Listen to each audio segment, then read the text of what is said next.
Welcome to my channel, Worldwise. What I wish I knew at sunset in Beirut instead of what was coming. Beirut thrived under the golden August sun. Its streets were alive with daily life. The port bustled, cranes looming, ships at rest, workers moving cargo, children played in Jemes and Mar Mikhail, laughter echoing through old streets. A family gathered, a young woman posed, a fisherman steered his boat home, but near Hangar 12 a few workers noticed a strange haze. No one imagined the danger brewing inside that nondescript building. The sun set, painting the sky in deceptive beauty. It was the last peaceful evening Beirut would know for a long time. The city stood unknowingly on the edge of disaster. The countdown to disaster had already begun. This was the calm before the cataclysm. The first sign of trouble was a call about a fire at the port just before 6 in the evening. Smoke rose from Hangar 12, thick, oddly coloured, laced with crackling sounds. Port workers watched, concerned. This fire felt different. Sparks from welding met flammable materials, igniting a blaze that grew rapidly. Fireworks began to explode, sending coloured sparks into the sky. People filmed from balconies, unsure what they were witnessing. The smoke plume darkened, a sinister signal over the city. The flames crept towards 2,750 tons of ammonium nitrate, a colossal bomb awaiting a trigger. A smaller explosion sent debris flying, intensifying the inferno. Onlookers kept filming, unaware they were capturing the last seconds of their world. The city's fate was sealed. The first flames had become a harbinger of catastrophe. The Beirut Fire Brigade responded. 10 firefighters, 9 men and 1 woman racing toward the smoke. They were professionals, trained for danger, but unaware of the true threat inside Hangar 12. Arriving at the port, they faced chaos. A raging fire, exploding fireworks, thick smoke. They prepared their equipment, focused on their duty. One firefighter sent a photo to his fiancée, a final, unknowing goodbye.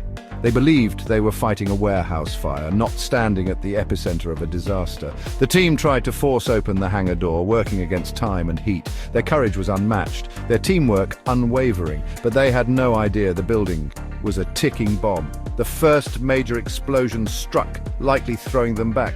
The second cataclysmic blast sealed their fate. They were consumed by the disaster they tried to prevent. The 10 heroes were among the first to die, erased in an instant. Their sacrifice became a symbol of Beirut's loss.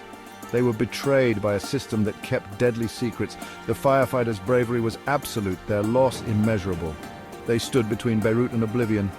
Their final stand was a testament to courage in the face of the unimaginable.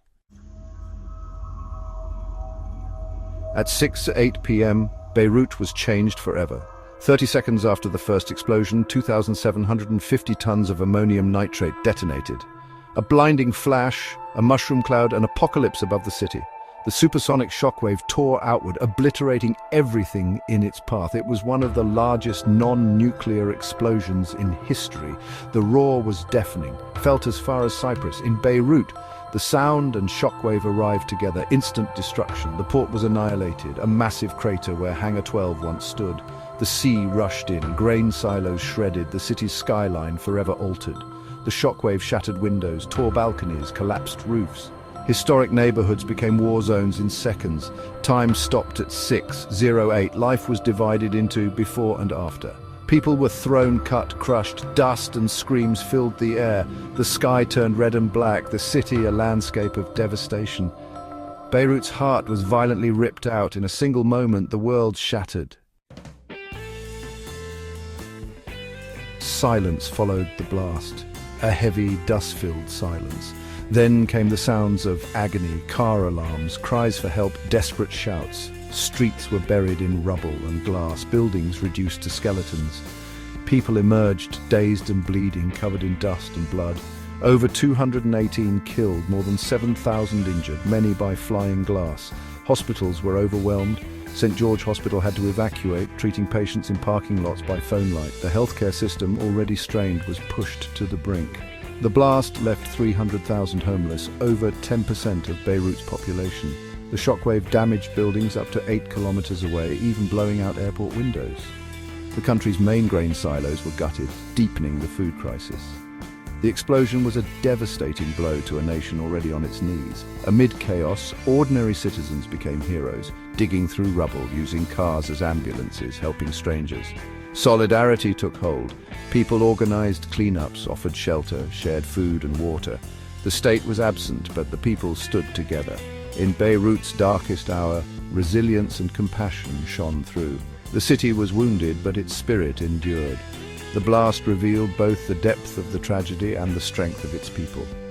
Beirut was a city united by grief, but also by hope. The struggle to survive became a testament to their character. The world watched as Beirut picked up the pieces. The city's heart still beat, even under the weight of glass and grief. In the ruins, Beirut's humanity was unbreakable. The cause of Beirut's agony was clear: 2,750 tons of ammonium nitrate. This was no accident, but the result of years of incompetence and corruption. In 2013, a ship carrying the chemical was abandoned in Beirut's port. The cargo was offloaded into Hangar 12, a temporary solution that became permanent. The warehouse was unsafe, lacking fire safety, ventilation, and proper storage. Warnings were sent for years, letters from port officials, customs, and security agencies. They pleaded for action, describing the hangar as a floating bomb. Each warning was ignored, responsibility passed from one office to another. The system was paralyzed by corruption and negligence. The disaster was not fate, it was man-made. The explosion was the physical result of political decay. Officials failed to act, failed to protect their people. The tragedy was predictable, preventable. Beirut paid the price for years of silence. The time bomb had been ticking in plain sight. Grief quickly turned to rage. This was no accident, but a crime.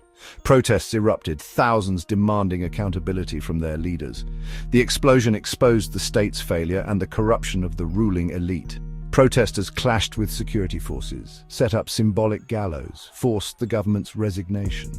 But the system remained unchanged. The fight for justice began. Victims' families organized vigils, held up photos, turned grief into a movement. The investigation was blocked by political immunity and obstruction. Judge Fadi Sawan, who charged top officials, was removed. The establishment closed ranks, fueling public anger. Families refused to give up, demanding an impartial investigation and international help. They knew justice would not come from those implicated in the crime. Their fight was for Lebanon's soul, a battle against impunity. The struggle for truth became a national cause. The world watched as Beirut demanded answers. The cry for justice echoed through the ruins. Judge Tarek Bitar took over the investigation, determined and independent. He faced fierce resistance. Political groups accused him of bias, filed complaints, and suspended the probe. The judiciary was used to shield the elite, not hold them accountable. In 2023, the top prosecutor released all suspects and charged Judge Bitar, trying to bury the case. For families, it was a devastating blow, but hope flickered anew. A political shift in 2025 brought renewed support for the judiciary. Judge Bitar resumed his investigation, summoning witnesses and reissuing warrants. He stood alone against a deeply entrenched system. As of July 2025, the investigation continues, fragile but alive. The final verdict is expected on the 5th anniversary of the blast. No high-level official has been held accountable, but the fight endures. The world is watching, Lebanon is waiting. The path to truth is long, but hope remains. 5 years on, Beirut lives with its scars. Some buildings still shattered, others rebuilt. The ruined grain silos stand as a haunting monument, a daily reminder of failure and loss. A memorial at the blast site, a woman rising from rubble, sword of justice in hand, marks 8 p.m. It is a place of remembrance and a call for a different future. The explosion deepened distrust, worsened economic collapse, and drove many to leave. Trauma lingers, loud noises trigger panic, smoke recalls horror. Yet the Lebanese people's strength endures, their solidarity, courage, and hope to rebuild. Beirut refuses to die, the quest for justice continues. The scar is painful, but also a source of strength. The families seek closure, not revenge, a new Lebanon built on justice, not corruption. The wound is a reminder of what was lost and what must be gained. Beirut's spirit persists, demanding dignity and peace. The heart of Beirut beats on, scarred but unbroken. If you want to learn more, my next video is ready. Watch it now.